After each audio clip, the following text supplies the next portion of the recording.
하나님 말씀 보시겠습니다. 누가복음 10장 38절에서 42절까지 말씀.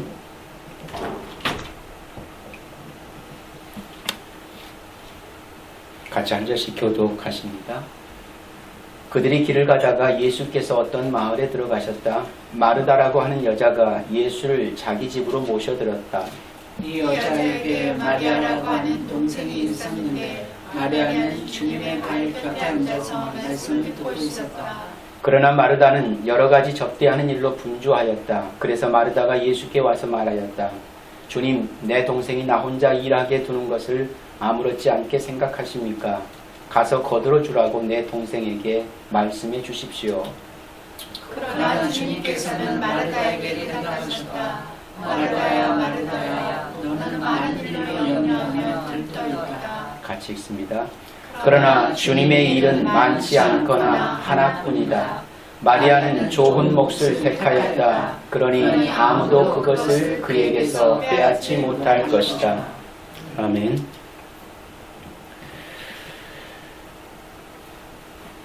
오늘 본문의 말씀을 대하면서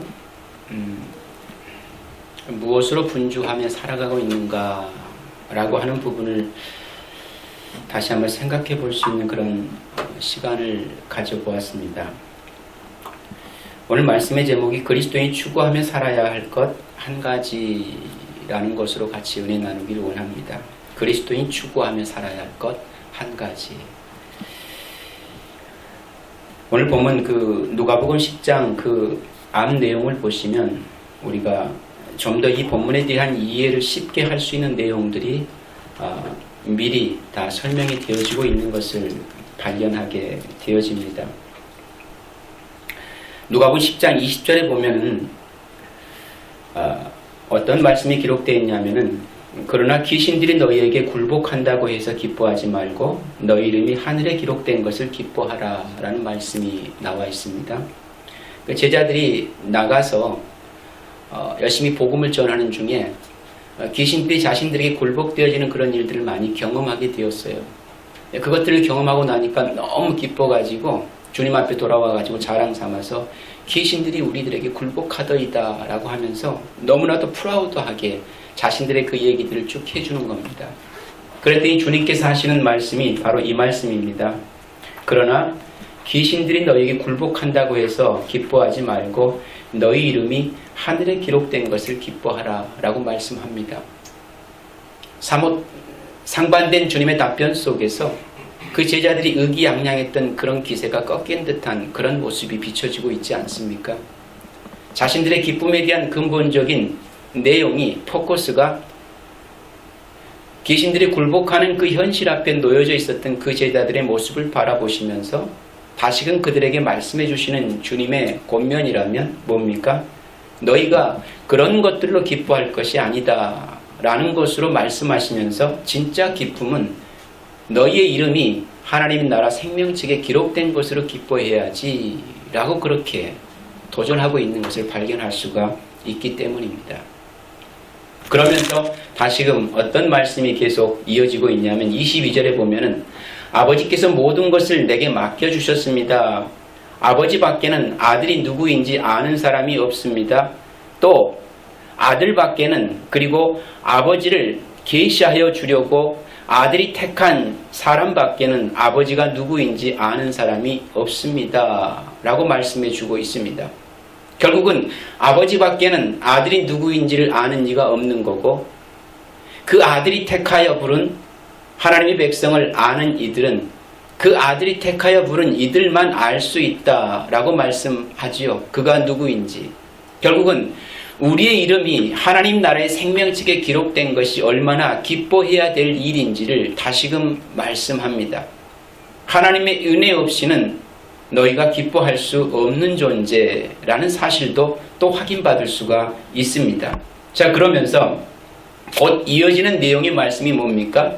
선한 사마리아인의 비유의 내용이 이어지고 있는 것을 발견합니다. 결국은 이 내용을 통해서 우리에게 말씀하시고자 하는 주님의 의도가 무엇일까라고 하는 거예요.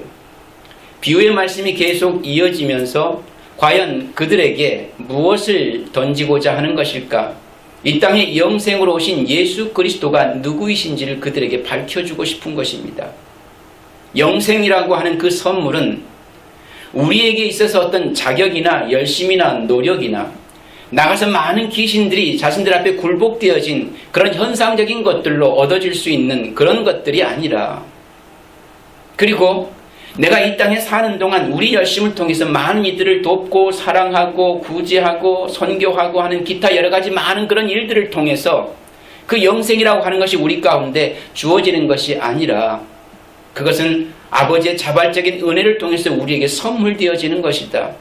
그 영생을 소유하는 것이 진짜 기쁨인 거지, 그것을 소유하지 못하면 그것은 너희에게 기쁨이 될 수 없는 거다 라는 사실을 말씀해 주고 있습니다. 자, 그렇다면 이제 이 본문을 생각해 보시기를 바랍니다. 그러면서 예수님의 감사의 기도의 내용도 있습니다.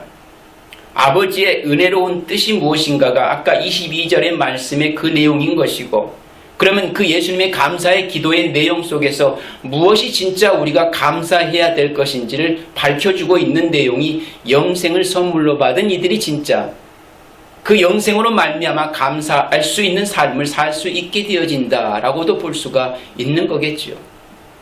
그러면 오늘의 본문의 말씀을 우리가 대하면서 무엇을 도전받을 수가 있는 겁니까? 이 세상을 살아가는 동안에 그리스도인이 추구하며 살아갈 것은 딱 한 가지밖에 없음을 다시금 생각해 볼 수가 있겠지요. 우리가 세상을 살아가면서 마음에 드는 것도 많지만 마음에 들지 않는 것도 무지 많습니다. 마음에 안 들어서 불평하기 시작하면 끝도 없습니다. 마음에 안 든다고 하는 것은 내가 그것을 내 마음속에 받아들일 수 없다라는 전제가 있으니까 마음에 안 들어 라고 표현을 하겠지요. 한마디로 무언가 내 마음에 들지 않는다고 하는 것은 내 마음이 그만큼 좁다, 속이 좁구나 라고 하는 내 마음의 상태를 또 어필하는 그런 내용이기도 합니다. 마음이 넓으면 마음에 안 들 것이 없기 때문이겠지요. 근데 내 마음이 너무 협소하다 보니까 마음에 안 든 것이 너무 많은 겁니다. 그럼 누구를 탓해야 맞습니까? 나를 탓해야 맞는데 자꾸만 상대방을 탓합니다. 왜 너 내 마음에 안 들게 행동하니? 라고 얘기를 해요. 그런데 그게 아니죠. 내가 마음이 속이 좁아서 상대방이 마음에 안 들어 보이는 겁니다. 왜? 내 마음에 담을 수 없는 거예요. 비좁은 내 마음이 상대를 품을 수 없으니까 그게 마음에 안 든 것으로 표현되는 겁니다. 그렇죠? 누구 잘못입니까? 내 잘못이지요. 설명을 이렇게 하면 그게 맞는 거예요. 내 잘못입니다. 뭐 때문이에요? 나의 속 좁은 것 때문에 불평스러운 것이 그렇게 많이 우리 주변에 산재해 있더라라는 겁니다. 그럴 때 항상 내 마음이 이렇게 좁을 줄이야 하면서 탄식이 절로 나와야 맞습니다. 왜 이 세상은 내 마음이 이렇게 안 들게 드러나 보여지고 있지라고 불평하면 안 된다는 얘기예요. 하지만 마음이 넓으면 모든 것을 받아들일 수가 있겠지요. 그럴 때 우리는 범사에 감사할 수가 있을 겁니다. 그런데 우리의 삶 속에 감사가 안 되는 것은 그만큼 우리의 마음이 좁아서 감사의 조건이 되어지지 않는 겁니다. 왜? 내 마음에 차지 않는 거예요. 그건 내 마음이 좁아서 그 어떤 것도 내 마음에 흡족히 여길 만한 대상이 없습니다. 그러니까 평생 범사에 감사는 우리의 삶 속에 일어날 수 없는 내용입니다. 안 그렇습니까? 근데 성경은 우리에게 범사에 감사해야 돼. 그게 하나님의 뜻이지 않니? 라고 우리에게 또 말씀해 주십니다. 뭐 어떻게 살라는 겁니까? 그러나 마음이 좁으면 받아들일 수가 없는데, 그래서 불평, 불만할 수밖에 없고, 예수님이 이 땅에 오신 것은 내 생각이 절대적이라고 생각하고 그 좁은 마음으로 아무것도 받아들이지 못하고 늘 불평하며 사는 우리의 삶을 어떻게 바꾸어 놓으시기 위해서, 어떤 삶으로? 만족함의 삶을 살아갈 수 있도록 하기 위해서 오셨다라고 생각을 해보신다면 주님의 마음은 태평양보다 넓으신 분이시다. 그러면 그 주님을 내 마음에 품었다고 하는 것은 나도 그 태평양의 마음을 가지고 살아갈 수 있게 됐다라는 의미겠죠. 주님과 내가 하나가 되었다며요. 그렇죠?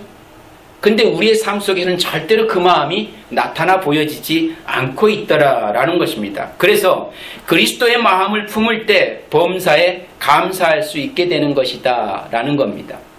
혹여 내 마음에 들지 아니하여도 주님이 마음에 든다고 하니까 내가 마음에 들 수밖에 없는 존재, 그게 순종입니다. 무슨 얘기인지 아시겠습니까? 내가 원하여 내가 하고 싶은 것을 순종이라고 얘기하지 않는다는 얘기예요.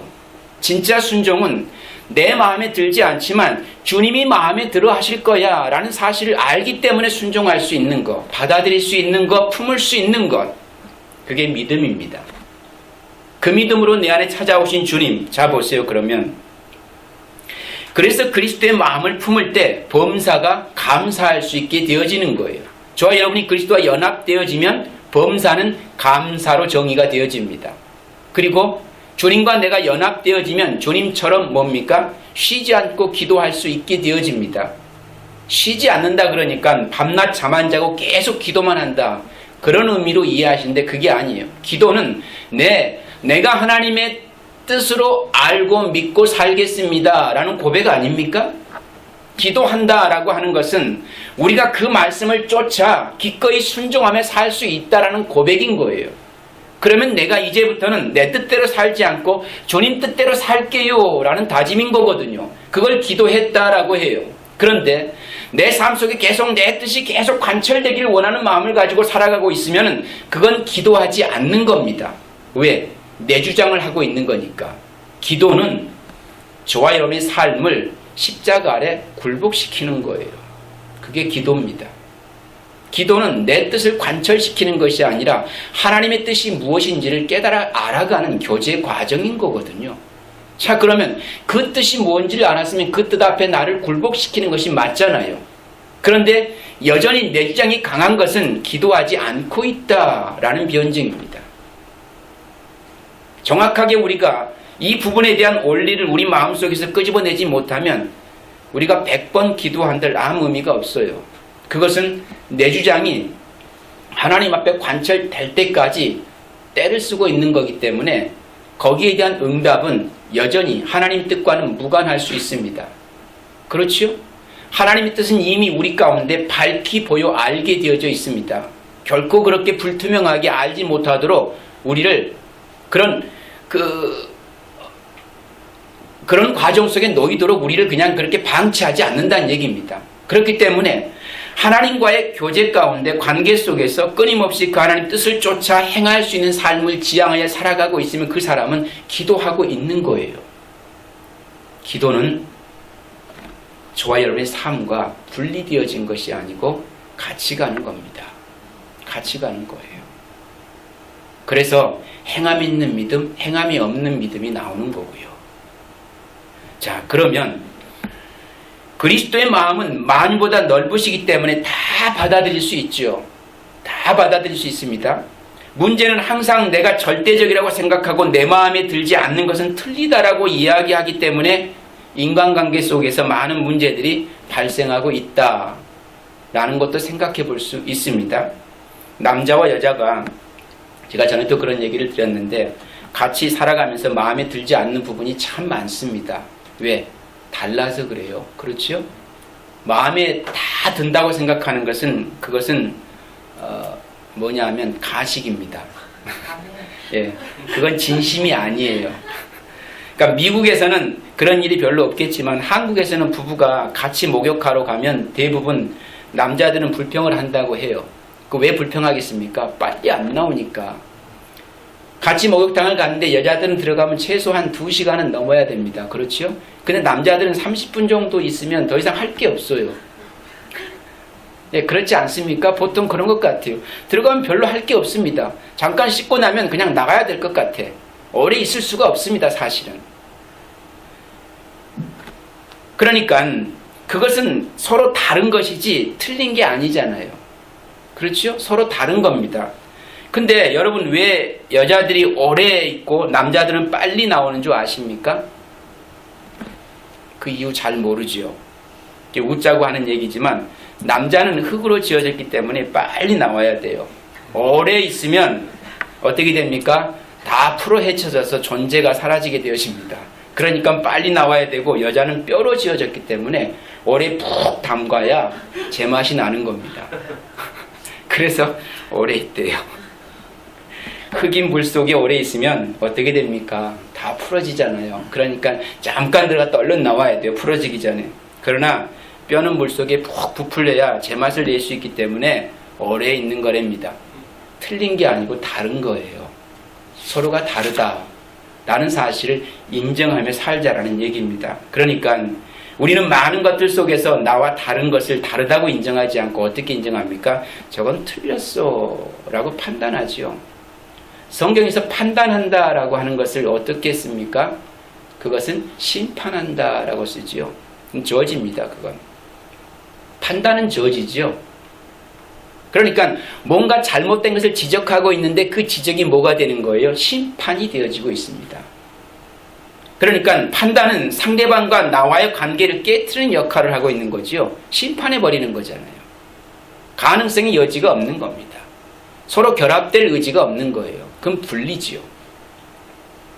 그래서 예수님은 마태복음 7장 산상수훈에서도 너희가 심판을 받지 않으려거든 남을 심판하지 말아라. 너희가 판단받지 않으려거든 남을 판단하지 말아라. 똑같은 얘기입니다.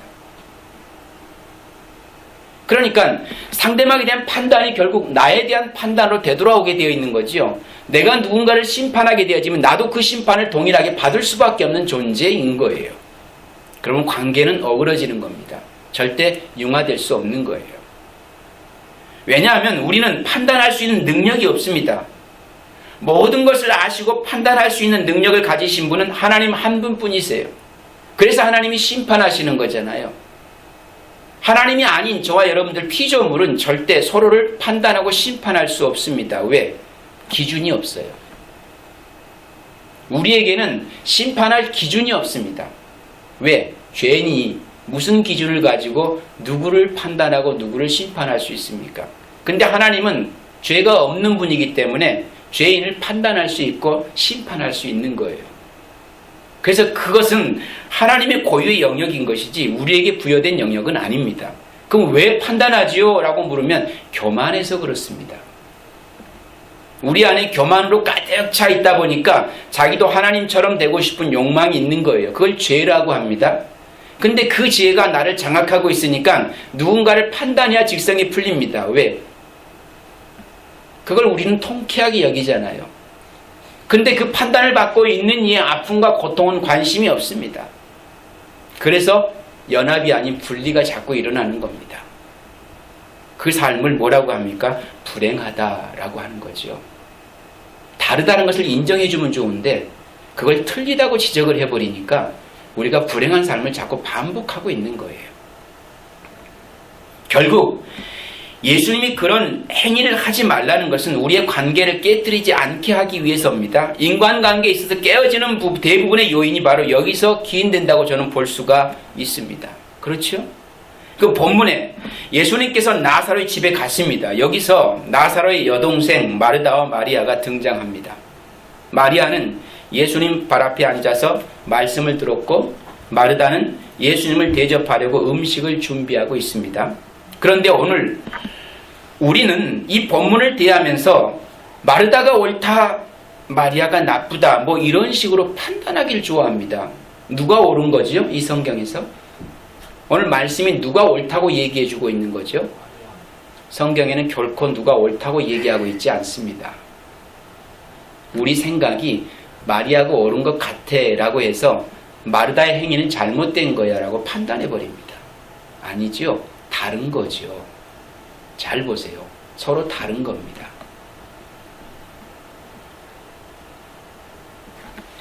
더 웃기는 것은 자신이 어느 한쪽에 세워지길 또 바라고 기대한다라는 거예요. 마르다가 되든지 아니면 마리아가 되든지 둘 중 하나가 되어 직성이 풀리는 우리의 신앙적 모습에 문제가 있습니다. 그리고 나서 판단하기 시작합니다. 마르다는 음식을 준비했고 마리아는 말씀을 듣자고 했습니다. 그렇죠? 그래서 말씀 듣는 것이 훨씬 중요하기 때문에 마리아가 옳다고 이야기합니다. 주님을 생각하면서 음식을 준비하는 것도 굉장히 중요한 일입니다. 잘못된 일이 아니잖아요. 당연히 있어야 될 일, 해야 될 일, 누군가는 해야 될 일을 하고 있는 거예요. 근데 그 편은 마리아가 선택했고 마르다가 선택했고 마리아는 주의 말씀을 듣는 편을 선택한 것뿐입니다. 누구의 행동이 옳으냐 그르냐를 지금 주님이 따져 묻고 있는 게 결코 아닙니다. 그리고 마리아의 행위가 마르다의 행위보다 낫다라고 주님이 평가를 내리고 있지도 않습니다. 근데 우리는 우리의 생각대로 지레짐작하여서 그렇게 판단해 버립니다. 그것을 가지고 누가 옳고 그르다고 할 수가 없는 거예요. 없습니다. 오늘 말씀이 누가 옳고 그르냐를 가리기 위해서 기록된 말씀이 아니라는 얘기입니다.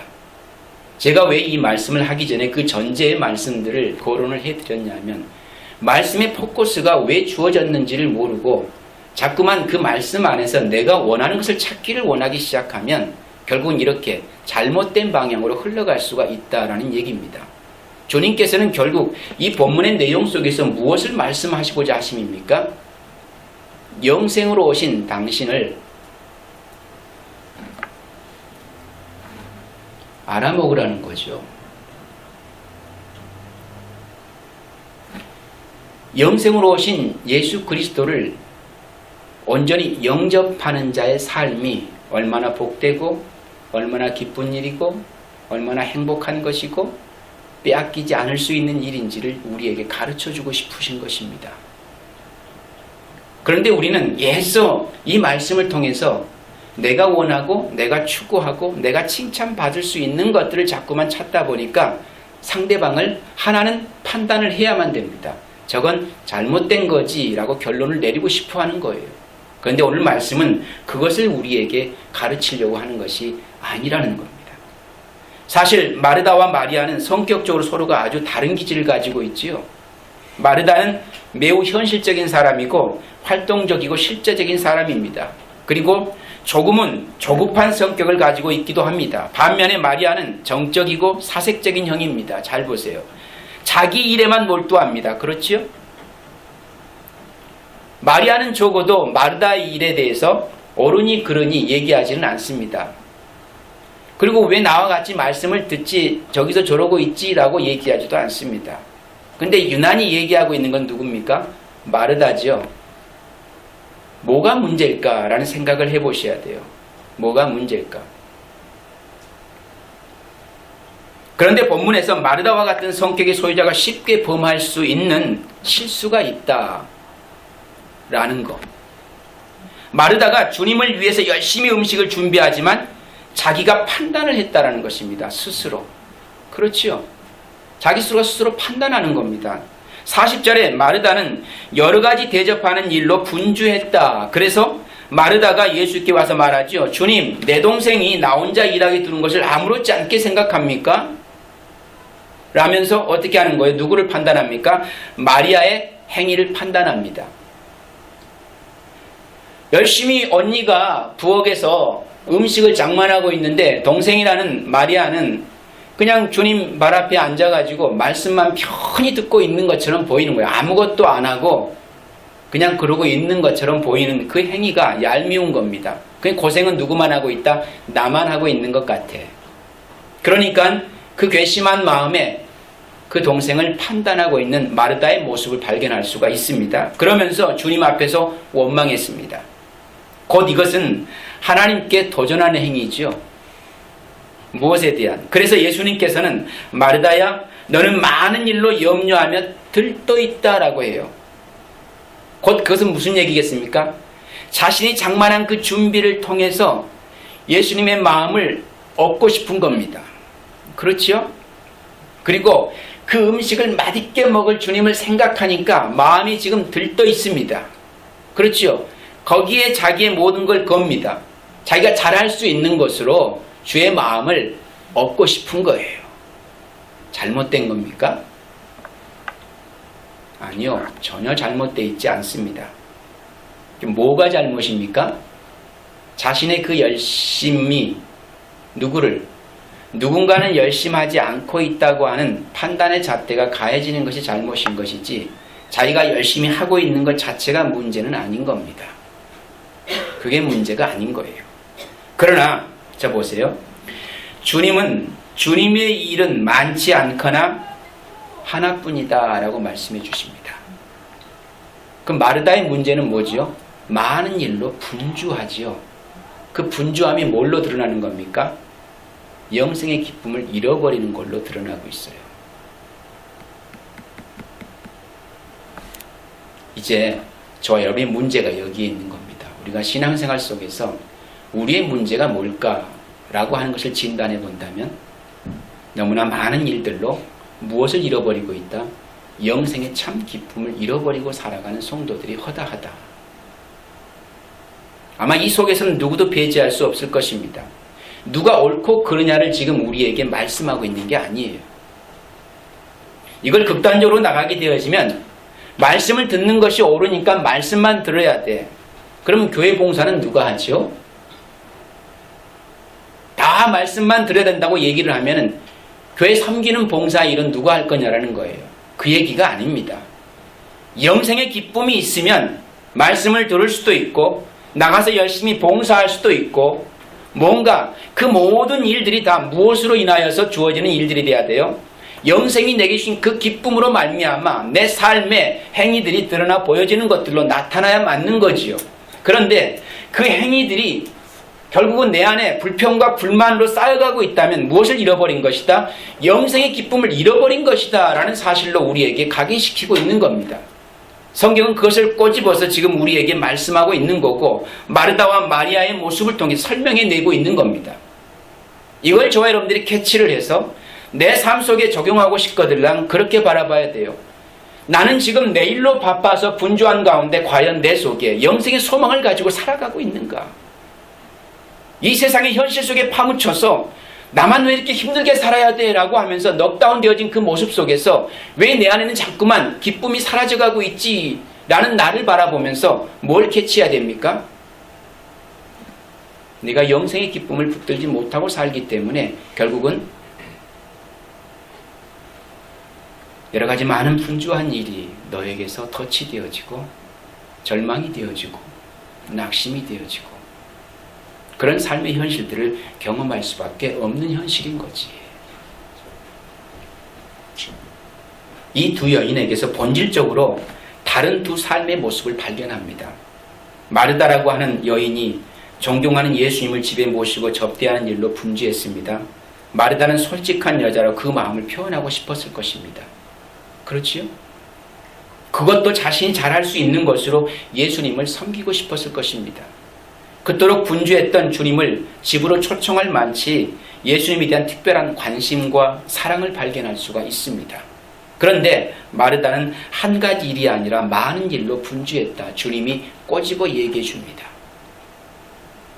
그 마음이 뭡니까? 결국은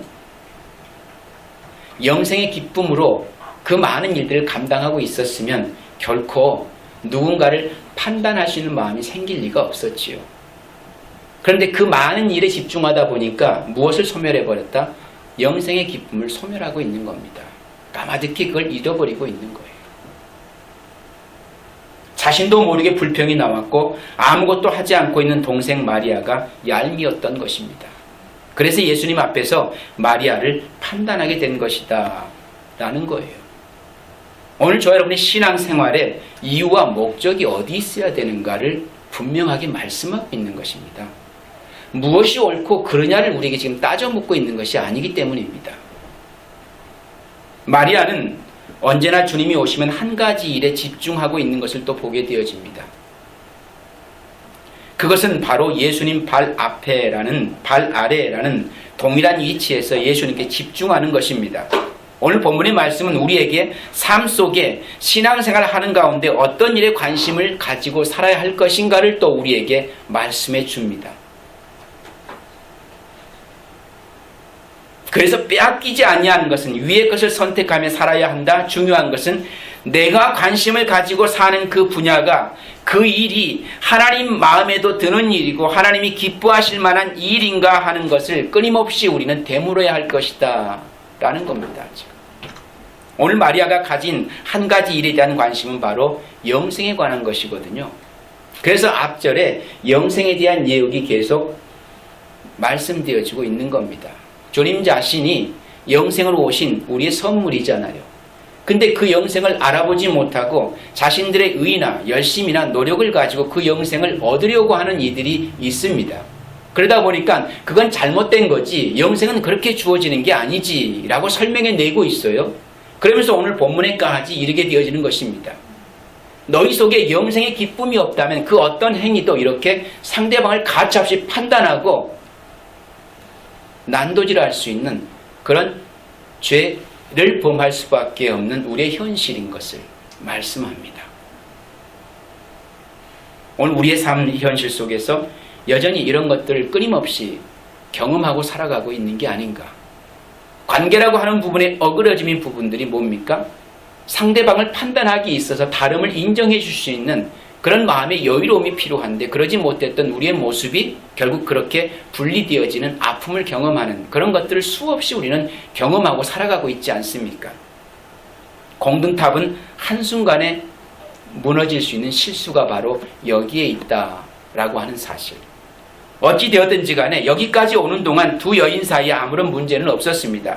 각기 다른 삶의 모습대로 살아간다는 데는 이것이 옳고 저것이 옳고의 판단은 위험한 것이다라는 사실 우리가 좀 심각하게 바라볼 수 있어야 되겠다라는 얘기입니다. 예수님께서는 이 두 여인의 행동을 모두 나무라시지는 않았습니다. 성경을 그냥 대충 읽지 마시고 소문으로 보지 마시고 정확하게 보셔야 됩니다. 주님이 어디에 포커스를 맞추고 있는지를 깨달아 알기 전에 미리 짐작하여 우리의 지식과 상식으로 판단하여 그 내용을 그렇게 내 의지대로 내가 원하는 쪽으로 끌고 가지 말라는 얘기입니다. 말씀은 그렇게 흑백 논리로 우리에게 증거되지 않습니다. 이건 하면 좋고 이건 하면 나쁘고가 아닙니다. 왜? 이 세상에서 하고 있는 모든 일들은 별로 하나님 앞에 유익하지 못합니다. 왜 그렇습니까? 죄인들이 만들어 놓고 세워놓고 죄인들이 행하고 있는 그 모든 일들이 하나님께 무슨 유익이 되겠습니까? 그런 생각은 안 해보셨어요? 별로 그렇게 큰 유익 안 되는 거예요. 그냥 우리 생각에 이건 좋은 것 같고 저건 나쁜 것 같다라는 판단을 갖고 있는 거죠. 그게 뭡니까? 그게 죄입니다.